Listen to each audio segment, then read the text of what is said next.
Thank you, Mr. Speaker. Natasha's life changed because she was the prey of a sexual predator. Here's the beginning of her dramatic story. In 1993, I was violently raped, sodomized, and robbed at gunpoint by an unknown assailant.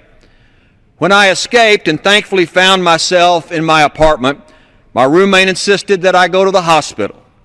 I agreed to wait for an ambulance even though my first instinct was to take a shower. I'm so grateful today that I made that choice to go to that hospital. Mr. Speaker, Natasha is one of many victims of this barbaric, dastardly crime. According to the information released by the Center for Disease Control, nearly 1 in 5 women in America have been raped at some point in their life.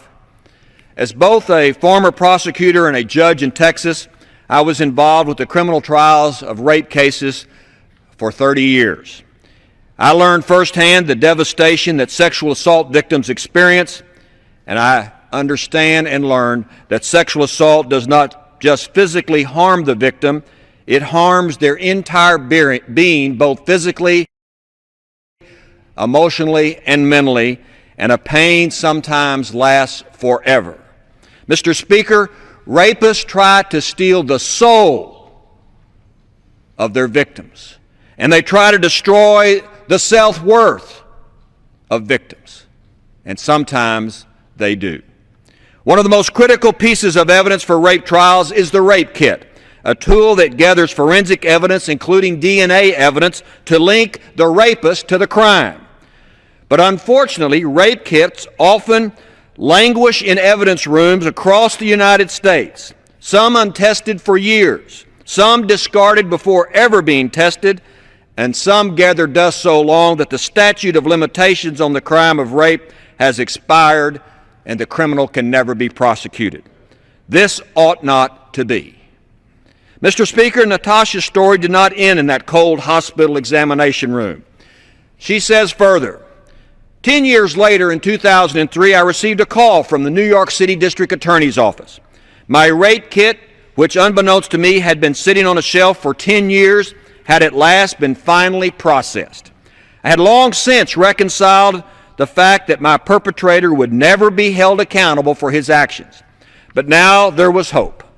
After a long trial, Victor Rondon was tried before a jury of his peers in 2008 and found guilty on all 8 counts of violent assault against me. He's in jail now for a long time. The best part of me is that he can never hurt anyone else. My rape kit sat on a shelf for many years. It was not just a number in a police department.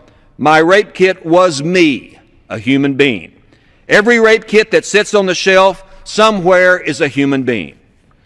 Mr. Speaker, Natasha'S story humanizes rape kits ignored in evidence rooms throughout the country.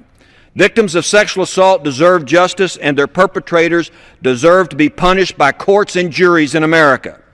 Stories like Natasha'S compelled Congresswoman Carolyn Maloney from New York and I to introduce the Sexual Assault Forensic Evidence Registry, the SAFER Act in the House, and Senators Cornyn and Bennett to introduce the same bill in the Senate.